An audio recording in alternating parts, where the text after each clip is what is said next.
नमस्कार, मैं हसूब खान। दिन भर की खबरों में सबसे पहले डालते नजर आज के मुख्य समाचारों पर। न तो मिला फूड लाइसेंस और न ही थी सफाई व्यवस्था। जंक्शन में पारिक स्वीट्स के निरीक्षण के दौरान पाई गई कई कमियां।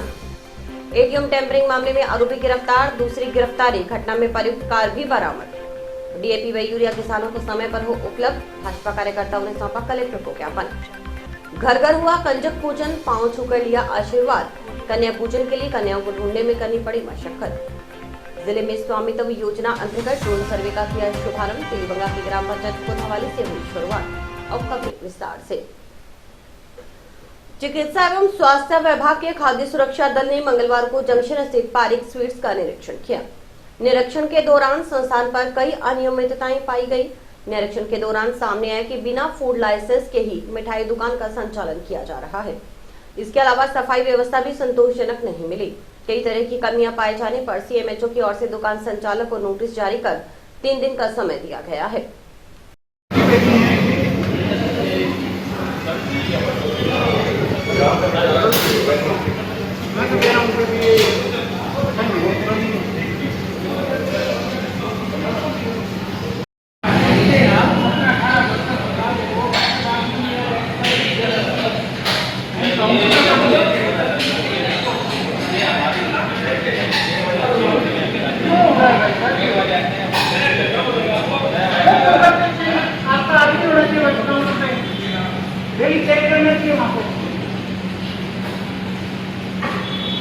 लोगों को सुरक्षित होटल आपका सर्वे में जाना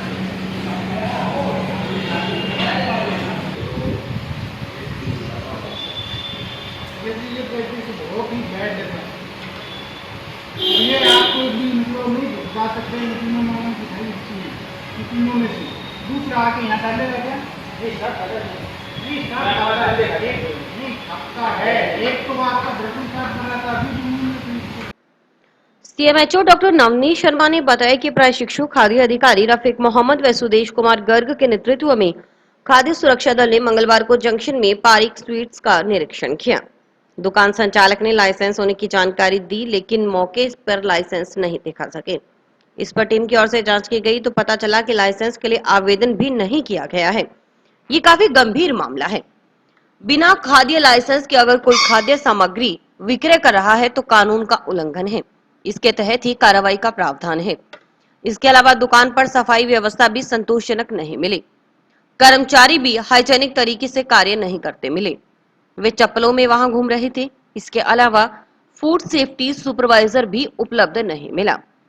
फूड लाइसेंस बना न होने के कारण लाइसेंस भी संस्थान पर डिस्प्ले नहीं था। सीएमएचओ ने बताया कि पारिक स्वीट संचालक को 3 दिन का समय देते हुए नोटिस जारी किया गया है। अगर लाइसेंस के लिए आवेदन नहीं किया गया, जो लाइसेंस उपलब्ध नहीं करवाया गया, तो दुकान को सीज करने की कार्रवाई की जाएगी। सीएमएचओ ने बताया कि खाद्य सुरक्षा अधिकारी का स्थानांतरण गत दिनों अन्यत्र जिले में हो गया था। इस कारण एफएसओ उपलब्ध नहीं है। प्रशिक्षु एफएसओ अच्छा कार्य कर रहे हैं। फिर भी जयपुर आयुक्त से बात कर नए एफएसओ की नियुक्ति करवाई जाएगी। सीएमएचओ डॉक्टर नवनीत शर्मा ने बताया कि जिले में खाद्य सामग्री का विक्रय व बेचान कर रहे संस्था संचालक अपना और अपने कार्मिकों की वर्ष में एक बार स्वास्थ्य जांच कर स्वास्थ्य प्रमाण पत्र अवश्य बनवाएं। इसके अलावा जिस संस्थान पर 25 वर्कर कार्य कर रहे हों, वहां पर फूड सेफ्टी सुपरवाइजर अवश्य रखें, जो सभी कार्मिकों के कार्यों का ध्यान रखें। विभाग की ओर से संस्थान को जारी फूड लाइसेंस भी संस्थान पर डिस्प्ले होना चाहिए, ताकि आम आदमी भी उसे देख सकें। संस्थान ने जिस नाम से फूड लाइसेंस लिया है, स्टोर का नाम भी उसी नाम से प्रदर्शित होना चाहिए। संस्थान में एक्सपायरी होने वाली सामग्री का भी अलग से स्टोर होना चाहिए, जिसे रिकॉर्ड भी संधारित किया जाना चाहिए। सप्ताह में एक बार पेस्ट कंट्रोल करवाना चाहिए और उसका प्रमाण पत्र भी संस्थान में रखें। एफएसओ सुदेश जी और रफीक जी अपनी टीम के साथ में हनुमानगढ़ जंक्शन में पारिक स्वीट्स जो मिठाई की दुकान है उसको चेक करने गए थे। तो चूंकि सबसे पहली जो कमी हमें मिली थी, इन्होंने कहा कि हमारे पास लाइसेंस है, जो कि लाइसेंस मौके पर उपलब्ध नहीं था और अप्लाई भी किया हुआ। तो हमने चेक कर लिया, अप्लाई भी नहीं किया होता। ऐसा होता है कि 16 दिन में अगर आप लाइसेंस जारी नहीं करते हो तो ऑटोमेटिकली लाइसेंस जारी हो जाता है। तो ये काफ़ी गंभीर मामला है। अगर बिना खाद्य लाइसेंस के अगर कोई खाद्य सामग्री बेच रहा है तो कानून का उल्लंघन है। तो इसके तहत भी कार्रवाई का प्रावधान है उसके अलावा छोटे मोटे इश्यूज थे जो, एक तो कर्मचारियों का, जैसे भी पिछली बार भी बताया जा रहा है कि कर्मचारी हेल्थ सर्टिफिकेट सभी के जारी होने चाहिए जो कि खाद्य व्यवसाय से जुड़े हुए हैं। उसके अलावा जो मिठाइयाँ फ्रिज में रखी हुई थी उनकी प्रॉपर सफाई व्यवस्था नहीं थी, कर्मचारी भी हाइजीनिक तरीके से काम नहीं कर रहे थे, जैसे कि चप्पलों में, जहाँ पे काम हो रहा है वहाँ चप्पलों में घूम रहे हैं। एक सुपरवाइज़र का बताया था इनको कि सुपरवाइज़र होना चाहिए, एक सुपरवाइज़र भी उपलब्ध नहीं था। और डिस्प्ले की तो बात तब है कि डिस्प्ले फूड लाइसेंस होगा तब डिस्प्ले करेंगे, तो डिस्प्ले भी नहीं था। पानी की सप्लाई होती है जिसमें पोर्टेबल पानी चाहिए होता है अपने को, पोर्टेबल पानी भी उसके अंदर नहीं था। एटीएम टैंपरिंग कर 2,55,000 रुपए की नकदी निकाल ले जाने के करीब 13 माह पुराने मामले में कार्रवाई करते हुए टाउन पुलिस ने एक और आरोपी को गिरफ्तार करने में सफलता हासिल की है। गिरफ्तार आरोपी की पहचान वसीम खान पुत्र अशरफ खान निवासी बागोट जिला पलवल हरियाणा के रूप में हुई है। वसीम ने अपने 2 साथियों के साथ मिलकर वारदात को अंजाम दिया था। जांच अधिकारी एएसआई दरिया सिंह ने बताया कि पूछताछ में शातिर वसीम खान ने बताया कि उसने शाकिर उर्फ मंडल व हामिद खान के साथ मिलकर कोठारी टावर में लगे एटीएम से 2,55,000 रुपए निकाले थे। इस मामले में शाकिर उर्फ मंडल को पूर्व में गिरफ्तार किया जा चुका है, जबकि तीसरा आरोपी हामिद खान फरार चल रहा है। वसीम खान की निशानदेही पर घटना में प्रयुक्त कार बरामद कर ली गई है। आरोपी वसीम का रिमांड मंजूर करवा अन्य वारदातों के संबंध में पूछताछ की जा रही है। इस कार्रवाई में हेड कांस्टेबल कृष्णलाल व कांस्टेबल कृष्ण सिंह का पूरा सहयोग रहा। गौरतलब रही कि 30 अगस्त 2021 को सुबह करीब 6 बजे टाउन में पुलिस थाना से कुछ दूरी पर पंचायत समिति कार्यालय के नजदीक स्थित एसबीआई के एटीएम से अज्ञातजनों ने छेड़छाड़ कर करीब 2.5 लाख रुपए निकाल लिए। जयपुर में बैंक अधिकारियों को इसका पता चला तो उन्होंने स्थानीय अधिकारियों से संपर्क किया। स्थानीय अधिकारियों ने टाउन पुलिस को सूचना दी, लेकिन तब तक अज्ञात जने वारदात को अंजाम देकर फरार हो चुके थे। सीसीटीवी कैमरों की फुटेज में 3 जने नजर आए। इस संबंध में आदित्य काटजू को संभागीय अधिकारी टीएसआई कंपनी बीकानेर ने की ओर से 31 अगस्त को टाउन थाना में मुकदमा दर्ज करवाया। मुकदमे में आदित्य काटजू ने बताया कि वह एसबीआई के एटीएम को संचालित करने वाली कंपनी टीएसआई से संभागीय अधिकारी के पद पर है। उसके अधिकार क्षेत्र में बीकानेर, श्रीगंगानगर व हनुमानगढ़ जिला आता है और तीनों जिलों के अंदर लगे एसबीआई के एटीएम को संचालित करने का काम कंपनी कर रही थी। 31/8/21 को एसबीआई एटीएम लगा है। जिस कंपनी का एटीएम लगा है कोठारी इंक्लेव हनुमानगढ़ टाउन में, उसमें 30 तारीख की अज्ञात व्यक्तियों द्वारा एटीएम को टेम्परेरिंग करके 2,54,000 रुपए निकाल लिया, जिसमें कंपनी के अधिकारी आदित्य काटजू ने थाना पर 460/21 दिनांक 31/8 को 454-380 आईपीसी में मुकदमा दर्ज हुआ, जिसमें पूर्व अनुसंधान अधिकारियों ने तफ्तीश कर एक मुलजिम शाकिर उर्फ मंडल को गिरफ्तार कर जेसी करवाया गया और जिससे कुछ बरामदगी भी की गई और उसमें काम में लिए गए औजार पाती वगैरह भी। इसके बाद वर्तमान थाना अधिकारी श्री सालू जी ने दिनांक 28/9/22 को उक्त मुकदमा की पत्रावली जिसमें शेष मुलजिमान की गिरफ्तारी थी जिस हेतु मुझे दी गई, जिसमें मुझे निर्देश फरमाया कि मुकदमा नंबर है 275/20 धारा 420 थाना शाहजहाँपुर जिला अरवल के मुकदमे में थाना अजा का मुलजिम वसीम खान जो उप कारागार बे रोड में जेसी में चल रहा है उसको हासिल कर अग्रिम अनुसंधान करे, जिस निर्देशानुसार मनसौनी में मुलाजमान के दिनांक 29/9/2022 को जिला कारागार बे रोड से उक्त मुकदमात में मुलजिम वसीम खान को जरिए प्रोटेक्शन वारंट प्राप्त किया। मुलजिम की निशानदेही से घटनास्थल का तस्दीक करवाई गई और इसकी इतला के अनुसार मुलजिम से 4500 रुपये माल मसरूफ का बरामद किए और घटना में प्रयुक्त गाड़ी स्विफ्ट LDI HR 51 QB 6748 को जब्त किया गया। मुलजिम पूर्व में भी शाहजहांपुर और गोविंदगढ़ के मुकदमे में वांछित रहा है। नवरात्रों में मंगलवार को नवमी के मौके पर घर घर कंजक पूजन हुआ। शहर से लेकर गांव तक लोगों ने कन्याओं को घर में बुलाकर उन्हें हलवा, पूरी, फल, मिष्ठान भेंट किए। इसी के साथ ही लोगों ने अपने व्रत पूरे किए। लोगों ने कन्याओं के पांव छूकर उनसे सुख समृद्धि का आशीर्वाद लिया। ग्रामीण क्षेत्र में तो कन्याओं को एक के बाद एक कई घरों में पूजन के लिए बुलाया गया। कंजक पूजन के लिए सोमवार की तरह मंगलवार को भी कन्याओं की पूछ रही। उपवास रख मां दुर्गा के पावन चरणों में पूजा अर्चना करने वाले साधकों को कन्या पूजन के लिए कन्याओं को ढूंढने में मशक्कत का सामना करना पड़ा तथा एक एक कंजक को कई कई जगह प्रसाद ग्रहण करना पड़ा। कंजकों के घर में आते ही उनके पांव धोए और जाते समय पांव छूकर आशीर्वाद लिया गया। मंदिरों के बाहर भी लोगों ने कन्याओं को भोजन करवाया। नवमी पर सभी मंदिरों में भी धार्मिक कार्यक्रम आयोजित किए गए। श्रद्धालुओं ने मां के दर्शन और आरती कर मन्नतें मांगी। प्राचीन काल से मान्यता चल रही है कि जो साधक नवरात्र का व्रत कर अष्टमी नवमी के दिन कन्याओं की पूजा कर उन्हें श्रद्धा पूर्वक भोजन करवाते हैं, उन पर मां भगवती अपना पूर्ण हाथ रखती है और उनकी पूजा अर्चना उपवास को सफल बनाती है। कन्या पूजन के लिए हर नवरात्र के मौके पर कन्याओं को ढूंढते साधकों को देखा जाता है, परंतु आम दिनों में लिंग भेद, भ्रूण हत्या के सहारे इन्हीं देवी स्वरूप कन्याओं को जन्म देने वाले कभी भी कन्या पूजन का विचार नहीं करते, परंतु अपना उपवास खोलने के लिए कन्याओं को भोजन करवाने, पूजन करने के लिए घर घर में कन्याओं को ढूंढते देखा जा सकता है। का व्रत रखा, 9 दिन उपवास रखे, आज कन्याओं को भोजन कराया है। माता रानी हमारी मनोकामना पूरी करे। डीएपी और यूरिया की उपलब्धता समय पर किसानों को उपलब्ध करवाने की मांग भाजपा ने की है। जिलाध्यक्ष बलवीर बिश्नोई के नेतृत्व में कलेक्टर को ज्ञापन सौंप डीएपी व यूरिया किसानों को समय पर देने और ज्यादा से ज्यादा डीएपी व यूरिया ग्राम सेवा सहकारी समिति के माध्यम से गांव तक पहुंचाने की मांग की गई।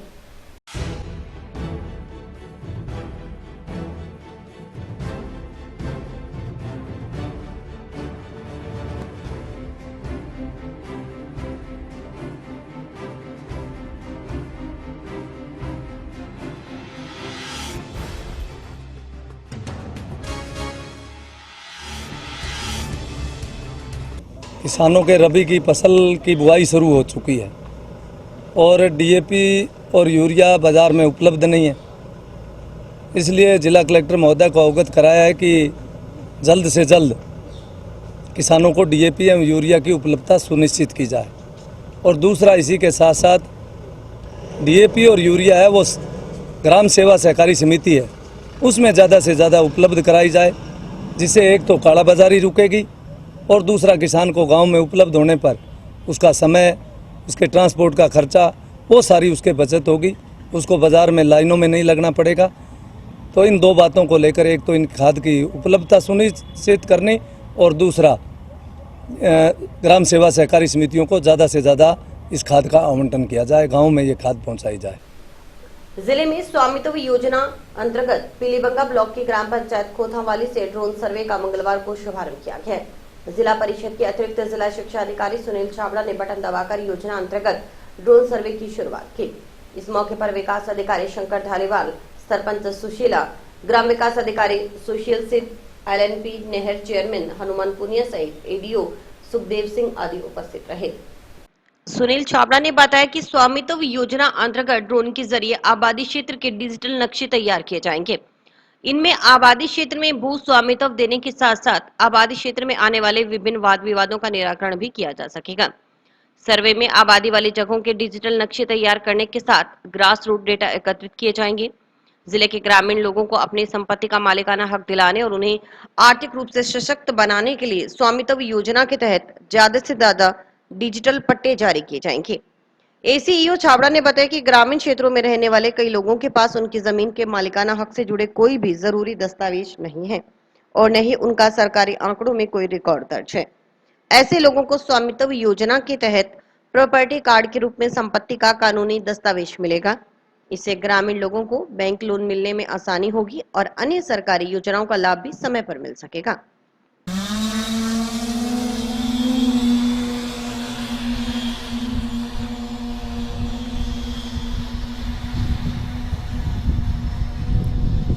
हनुमानगढ़ की जो पंचायत समिति पीलीबंगा है, उसके खोथावाली गांव जो है उसका 31 MOD राजस्व ग्राम जो है वहां पर स्वामित्व योजना का शुभारंभ किया गया। हनुमानगढ़ ज़िले का ये पहला गांव है जहां से इस योजना की शुरुआत की गई है। इसके अंतर्गत ड्रोन द्वारा जो है गांवों का सर्वे करवाया जाएगा। सर्वे के बाद सर्वे जो है वो जो सर्वे ऑफ इंडिया है उनकी टीम के द्वारा किया जाएगा, जो ड्रोन का सर्वे है।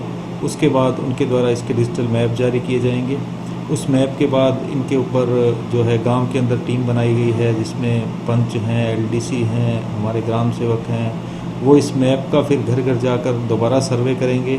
इसके अंदर उसके फिर वो पुनः भेजे जाएंगे। उसके बाद जब हम पुनः प्राप्त होंगे तो उस पर आपत्तियाँ भी बुलाई जाएंगी। आपत्तियों का निस्तारण कर उनको ग्राम सभा में अंत में प्रस्तुत किया जाएगा। तो एक लंबा प्रोसेस है। इसका उद्देश्य यही है कि भविष्य में जो है इनको सभी लोगों को पट्टे मिलें, जो सीमा के विवाद आबादी में होते हैं उनका निस्तारण हो जाए, इनका डिजिटल पट्टे हो जाए और ये सब चीज़ें ऑनलाइन उपलब्ध हों।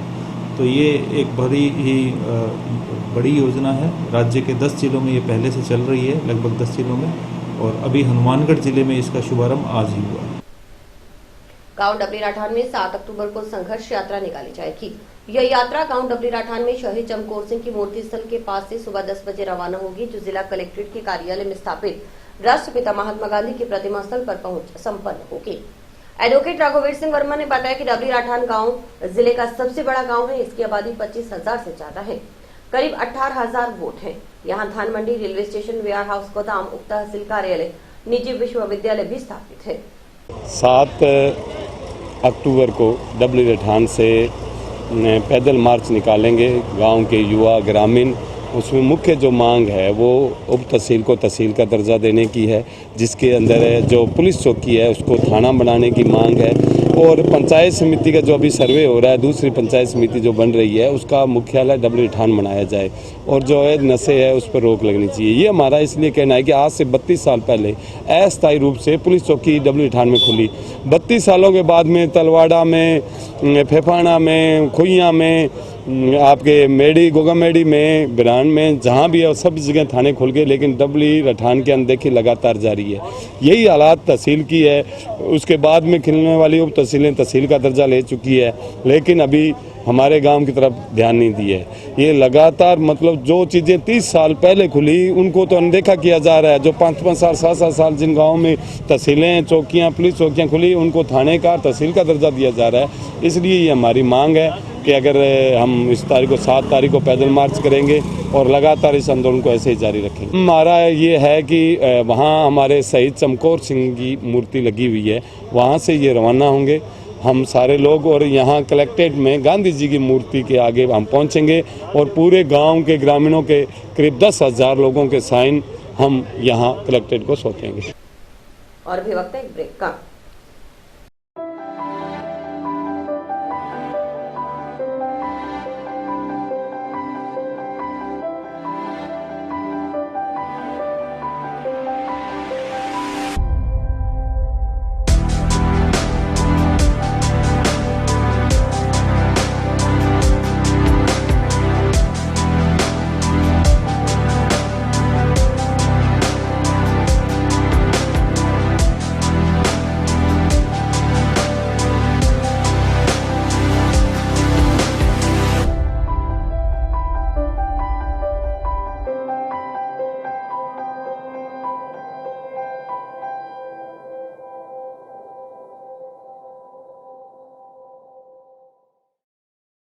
प्री टीएलडी 2022 परीक्षा के आयोजन को लेकर प्रशिक्षण कार्यक्रम पंचायत समिति में हुआ। परीक्षा को लेकर 11,000 परीक्षार्थियों के लिए 41 परीक्षा केंद्र बनाए गए हैं।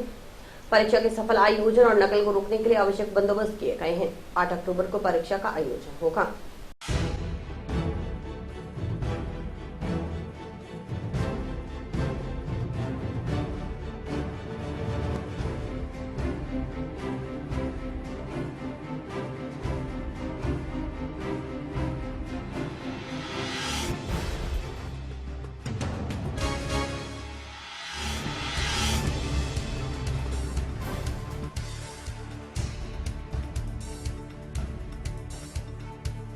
हमारा वीक्षक जो है वो परीक्षा केंद्र पर पहुंच गया और 1:15 बजे हमें वो प्रश्न पत्र का बंडल खोलना है, यानी मेन बंडल खोलना है उस बंडल के अंदर अलग अलग तरह के आपको बुकलेट के पैकेट मिलेंगे, आप जानते हो अच्छी तरह से, और OMR शीट मिलेगा, उसका पैकेट अलग मिलेगा। तो कक्ष के अनुसार आपको व्यवस्थित कर लेने हैं, और ये हमें 24 है, तो हमें उसके अनुसार कक्ष के अनुसार उसको व्यवस्थित कर लेनी है। प्री DLED 2022 परीक्षा का प्रशिक्षण कार्यक्रम यहाँ पंचायत समिति हॉल हनुमानगढ़ में किया जा रहा है। इस जिले को 11,190 विद्यार्थी आवंटित किए गए हैं और इनकी परीक्षा के लिए 41 परीक्षा केंद्र 5 ब्लॉक के अंदर आवंटित किए गए हैं, जिनके आज जो है 41 परीक्षा केंद्रों के केंद्राधीक्षक और इनके संबंधित 7 प्राधिकृत अधिकारियों का प्रशिक्षण कार्यक्रम यहाँ किया जा रहा है। और प्रश्न पत्र आज आ चुके हैं जो ट्रेजरी के अंदर पुलिस सुरक्षा के अंदर रखवाए जा रहे हैं। और 8 तारीख को ये परीक्षा दोपहर में 2 बजे से लेकर के 5 बजे तक 41 परीक्षा केंद्रों पर संपन्न की जानी है। इसी संदर्भ में आज ये प्रशिक्षण कार्यक्रम आयोजित है। संगरिया रोड से चकज्वाला सिंहवाला के पास कार व मोटरसाइकिल की भिड़ंत होने से मोटरसाइकिल सवार बुरी तरह से घायल हो गए। मौके पर पहुंची पुलिस ने घायल को जिला अस्पताल पहुंचाया, जहां उसे हायर सेंटर रेफर कर दिया गया। हादसे के बाद मौके से कार चालक फरार हो गया। एएसआई गायत्री ने बताया कि घायल नंदराम की ढाणी का रहने वाला है।